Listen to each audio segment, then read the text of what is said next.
Nouveau chez iBurst Africa, iBurst double bonus. Profitez doublement de votre connexion Internet avec les nouveaux forfaits GigaFast. Et en plus d'un accès illimité tous les soirs de 20h à 6h avec Giganight. Obtenez désormais 3 GB au lieu de 1 GB sur la carte de 50 unités, 8 GB au lieu de 3 GB sur la carte de 100 unités, 25 GB au lieu de 10 GB sur la carte de 200 unités et 50 GB au lieu de 30 GB sur la carte de 400 unités. Avec iBurst double bonus, doublez votre plaisir. Rendez-vous dès maintenant auprès de l'un de nos distributeurs. iBurst Africa, Internet sérieux.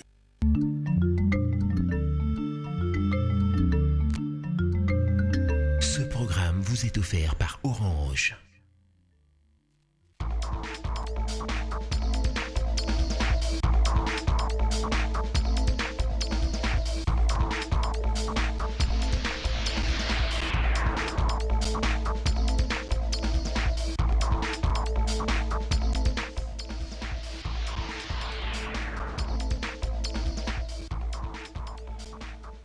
Excellent week-end à tous, mesdames et messieurs, bonsoir. Voici les titres de cette édition. Le 17 mai de chaque année, les Congolais de la République démocratique du Congo commémorent la chute du régime Mobutu et l'entrée de l'AFDEL avec à sa tête Mzee Laurent Désiré Kabila.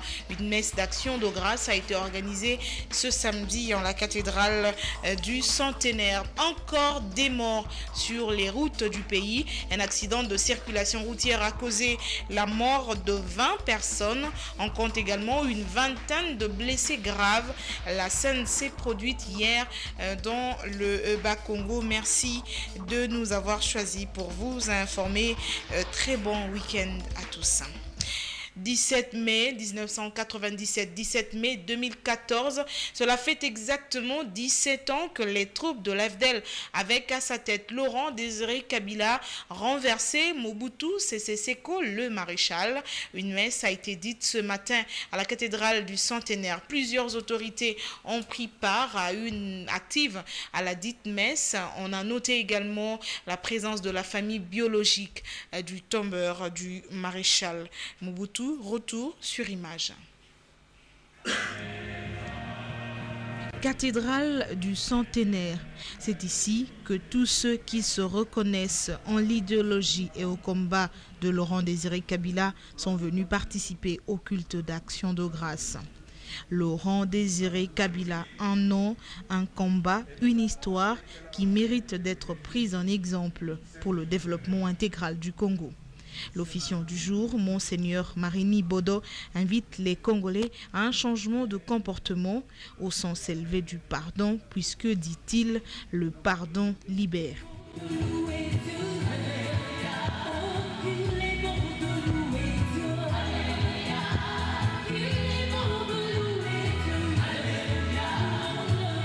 Le souvenir de Mzee Laurent Désiré Kabila sont évoqués au présent et la jeunesse congolaise retient beaucoup du tombeur du maréchal Mobutu. Il faut d'abord recourir à la source d'où est venue la révolution du 17 mai plutôt 1997.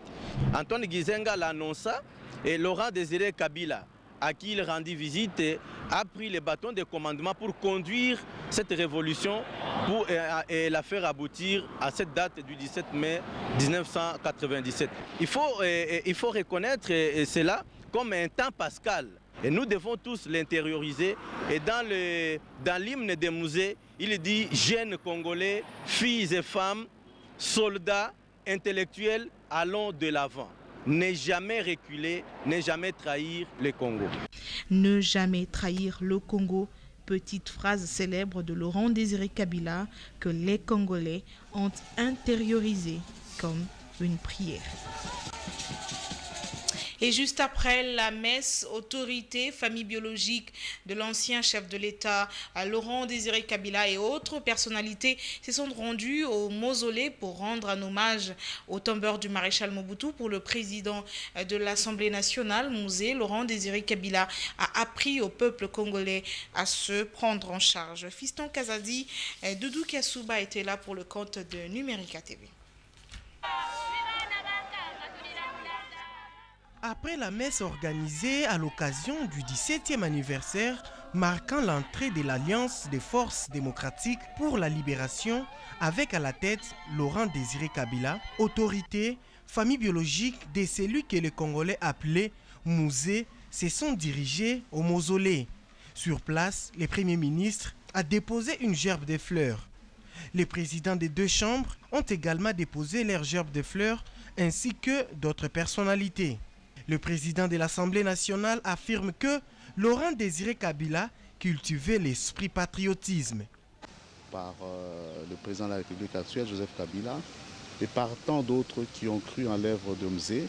Et donc son œuvre demeure immortelle parce que c'est son œuvre qui demeure le soubassement du projet des sociétés actuelles et pour l'avenir de la RDC. Célestin Mbouyou, député national, garde encore l'idéologie de Laurent Désiré Kabila de l'autoprise en charge. La date du 17 mai nous rappelle la libération du peuple congolais de la dictature la plus rouge du monde. Quand je parle de la dictature la plus rouge du monde, c'est-à-dire une dictature qui n'a fait que faire couler du sang. Parce que vous vous rappelez qu'à ce moment-là, même vous promenez avec un sachet dans la ville, on va vous le prendre et on vous dit courez vite. Vous voulez résister, vous êtes parti.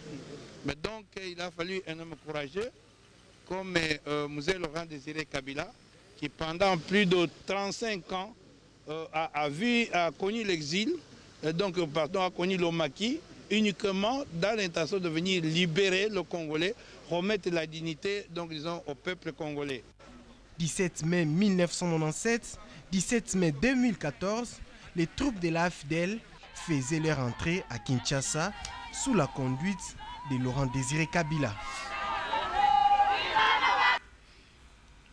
Autre réaction, celle de Maître Claude Nyamugabo, Gomez Ndouba et Abbé Bala. Tous reconnaissent à celui que les Congolais appelaient affectueusement Mzee, un combattant du peuple. Ils invitent le peuple congolais à cultiver l'unité, l'amour et l'esprit du travail qu'avait le soldat du peuple pour le développement de la République démocratique du Congo. Je vous propose de les suivre au micro de Doudou Kassouba et de Fiston Kazati.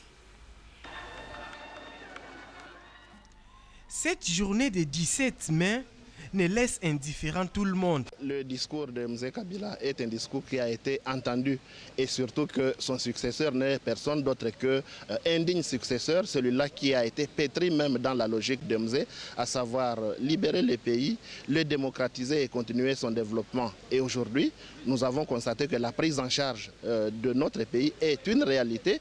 Vous n'avez qu'à voir ce qui s'est fait aujourd'hui grâce aux fonds propres de la République, sans faire des emprunts à l'extérieur. Aujourd'hui, nous sommes à même de construire des écoles, des hôpitaux, de construire des infrastructures avec les fonds de la République démocratique du Congo, grâce au leadership du président Kabila, Joseph, qui est à la tête du pays et qui, je crois, a bien compris que nous avions des moyens pour nous prendre en charge et c'est le cas aujourd'hui. Il a fallu aujourd'hui encore que maintenant le peuple congolais ressaisisse le sens de cette révolution. Vivre dans la cohésion, aimer son pays, se battre pour ce pays, rechercher l'unité de ce pays, essayer de trouver à l'intérieur de notre pays nos propres moyens de survie, en faisant attention à ce qu'à l'extérieur on nous regarde. Les balkanisateurs n'ont pas encore abandonné leurs intentions mauvaises. Et vous voyez donc que si une nation elle-même ne sait pas retrouver une cohésion interne, eh bien elle peut aller vers la dérive. Et aujourd'hui les mamans des Manono se disent qu'effectivement il est mort mais il n'est pas mort. Laurent Désiré Kabila est là, il nous a laissé les idéaux et nous voulons mettre ces idéaux en pratique. Nous allons travailler ensemble, nous allons mettre en pratique les idéaux de Mzee. C'est Mzee qui est venu, qui a arrêté la roue et qui l'a retourné dans l'autre sens pour que nous commencions le processus de démocratisation. Même les enfants ont connu Mzee Laurent Désiré Kabila pour son combat. Oui. Il était qui? Il était l'ancien président de la RDC. On est venu rendre hommage à notre ancien président de la République parce qu'il a fait une grande chose dans notre République.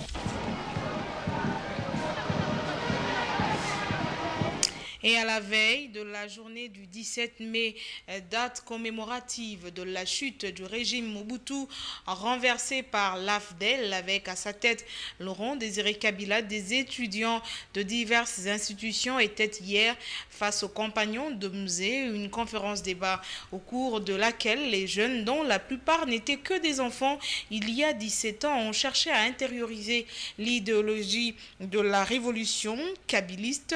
Cependant, une réalité est ressortie des échanges.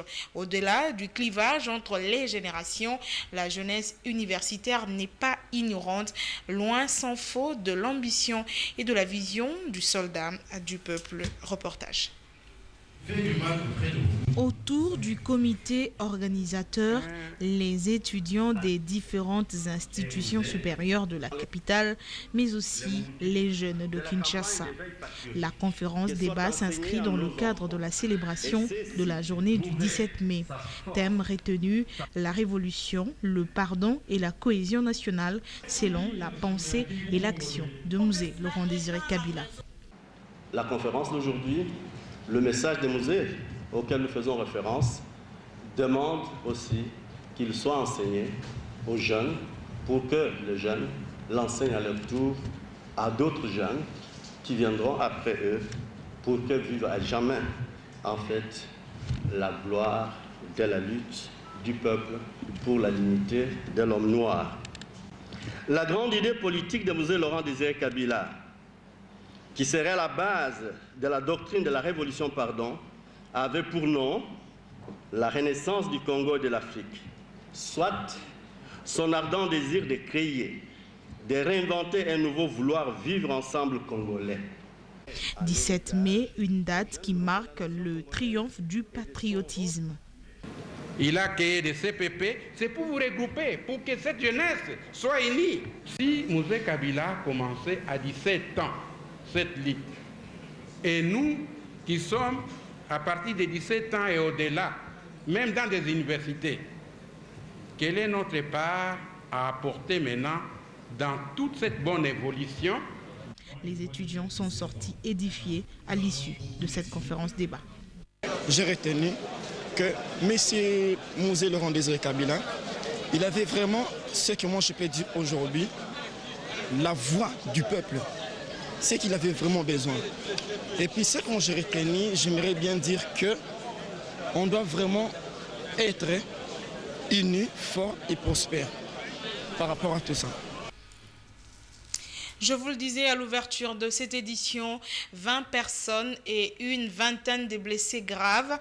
C'est le bilan d'un accident de circulation survenu hier vendredi sur la route qui mène vers la nationale numéro 16 qui Kisantu, Kimvula. Nous sommes dans le Bas-Congo. Selon des témoins qui ont livré cette information à la radio onusienne, un véhicule avec à son bord des commerçants et leurs marchandises est allé terminer sa course dans un ravin en renversant des passagers à bord et d'autres personnes. Certains élèves de l'école primaire Kimpamba étaient dans ce véhicule aussi.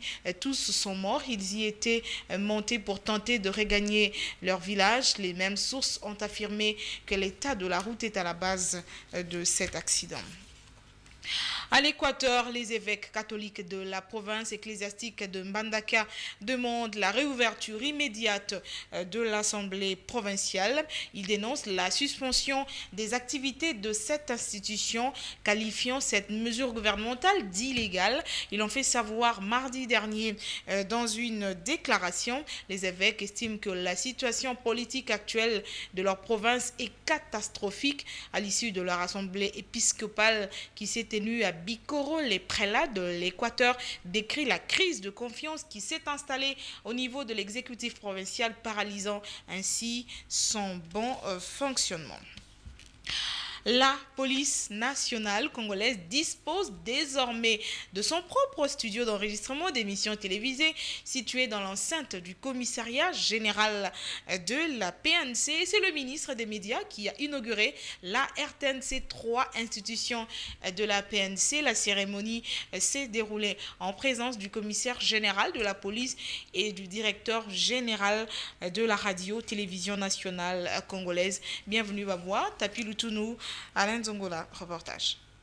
Le studio TV numérique de la police nationale congolaise aura pour mission de rendre plus visibles les actions de la police, entre autres sa réforme, des informations sur les actions sur terrain, le bien fondé de la police de proximité. Le commissaire général de la police nationale congolaise affirme qu'il ne ménagera aucun effort pour le strict respect de la ligne éditoriale. Dans l'ensemble, cette régie télévision permettra à la police nationale congolaise d'assurer la vulgarisation de la réforme de la police, cadre légal et réglementaire et relatif et le bien fondé,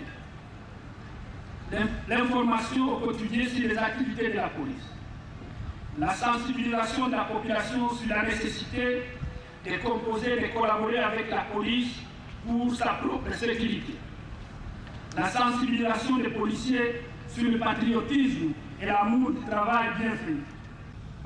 Les défis auxquels la police nationale congolaise est confrontée à ce titre sont donc complexes et multiples.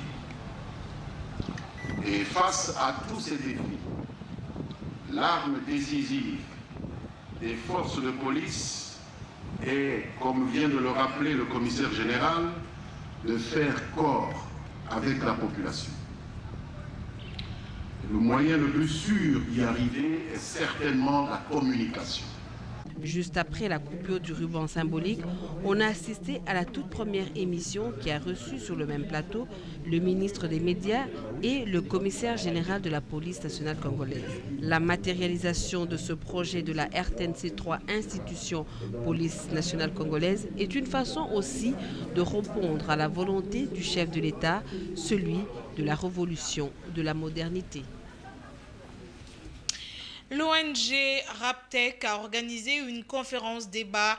Thème de la conférence, l'apport des ingénieurs congolais sur le secteur énergétique national. L'objectif était de sensibiliser les ingénieurs techniciens à l'évolution du secteur énergétique. C'était ce samedi en la paroisse Notre-Dame de Fatima dans la commune de La Gombe. Le reportage de Tapilutunu et de Théodore Chitoli. Les ingénieurs techniciens de la ville de Kinshasa ont été sensibilisés sur l'évolution technologique dans le secteur énergétique. Le président du réseau d'assistance pour le progrès technique invite des confrères ingénieurs techniciens à travailler pour le développement de la République démocratique du Congo. Donc, en bref, je dirais que c'était juste pour réveiller l'attention de tous les ingénieurs techniciens de la ville de Kinshasa. Donc, c'est une manière de booster un tout petit peu, d'exciter un tout petit peu les ingénieurs qui étaient un peu distraits, de se réveiller pour que nous puissions apporter aussi notre pierre de reconstruction pour l'avancement de notre pays, la République démocratique du Congo. La structure organise également de formations dans le domaine de l'énergie. Les préoccupations sont tellement très nombreuses. Ce que nous voulons dire, c'est juste lancer un appel à nos amis qui n'étaient pas avec nous, que bientôt là, nous allons les inviter encore. Nous voulons quand même apporter notre participation au progrès de notre pays. C'est notre responsabilité. Tout le monde ne va pas faire la politique, mais du moins nous avons étudié, du moins nous avons fait les études techniques. Et lorsqu'on regarde par exemple d'autres pays, ils sont en train d'avancer à une vitesse de croisière sur le plan technologique. Mais on s'est dit, mais où est la place de la RDC, où est la place de l'ingénieur congolais dans cette évolution technologique? Raptec compte organiser dans le tout prochain jour une rencontre avec les étudiants de la capitale pour parler du secteur énergétique de la RDC. Et en sport, l'SV Club Zamalek, c'est déjà demain dimanche au stade Tata Raphaël pour les quarts de finale, match comptant pour la première journée de la phase des poules de la Ligue des Champions de la CAF. Seuls 5000 billets sur plus de 40 000 places que compte ce stade seront vendus pour ce match. La rencontre sera sous une haute surveillance de la police nationale, une décision prise par les autorités congolaises pour prévenir les violences après les incidents du match ASV Club Tout-Puissant Mazembe de dimanche dernier qui avait causé la mort de 15 personnes. Et dans l'autre match du groupe, Mazembe s'est incliné devant Al-Hilal du Soudan 0-1.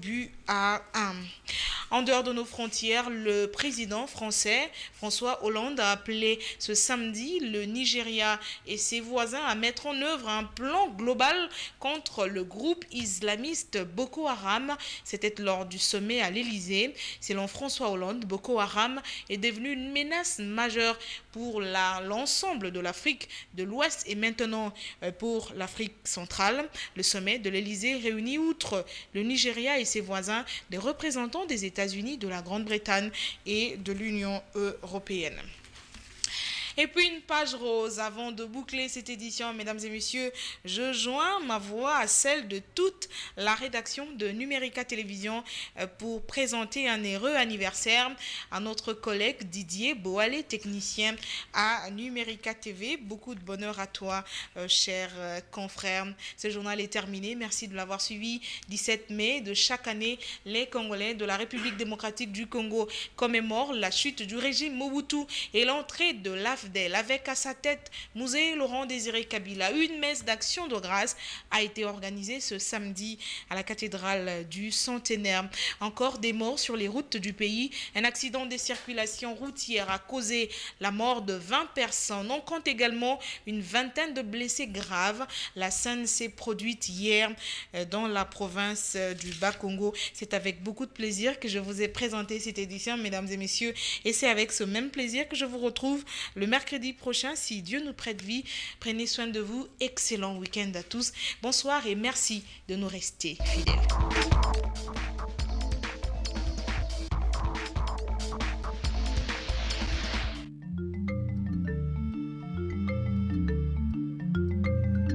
Ce programme vous a été offert par Orange. Nouveau chez iBurst Africa. iBurst double bonus. Profitez doublement de votre connexion Internet avec les nouveaux forfaits GigaFast. Et en plus d'un accès illimité tous les soirs de 20h à 6h avec Giganight. Obtenez désormais 3 GB au lieu de 1 GB sur la carte de 50 unités, 8 GB au lieu de 3 GB sur la carte de 100 unités, 25 GB au lieu de 10 GB sur la carte de 200 unités et 50 GB au lieu de 30 GB sur la carte de 400 unités. Avec iBurst double bonus, doublez votre plaisir. Rendez-vous dès maintenant auprès de l'un de nos distributeurs. iBurst Africa, Internet sérieux.